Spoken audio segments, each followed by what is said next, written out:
Welcome! Sunday I've decided will be a day where I comment on some of the news that stood out to me this week. First off, I'd like to talk about a topic that everybody always agrees on: religion.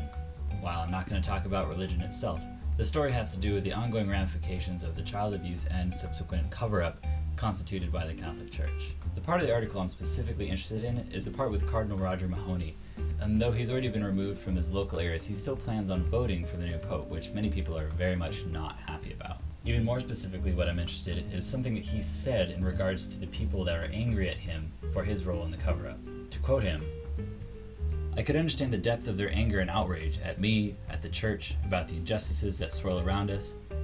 Thanks to God's special grace, I simply stood there, asking God to bless and forgive them." Really?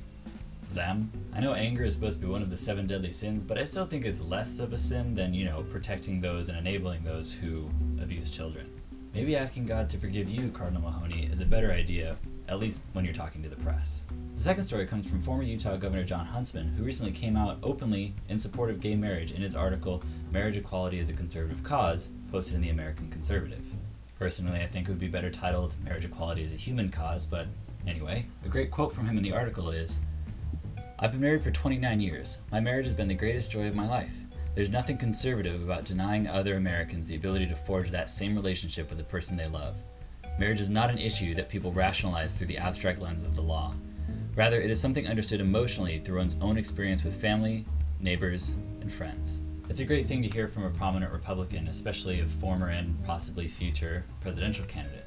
I just hope more Republicans can come out in support of that cause as well. The last story I wanted to talk about was a science story that pertains to an invention that we still don't fully understand the capabilities of: 3D printing. It turns out that scientists at Cornell have used 3D printing to create a mold of an ear into which they inject collagen and cartilage cells, with the collagen acting as sort of a structure for the cartilage cells to grow around. After growing in cell culture media for a few days, it's then ready to implant on the patient. There's already some cartilage lesion repair being done with the cultured cells from the patient, so this 3D modeling and mold technique has really allowed them to start expanding into these more complex structures than just a little injury repair. I think this is incredibly cool, and I'm really looking forward to see where this 3D printing stuff ends up taking us. Anyway, that's it for this week's news, and I hope to see you next time.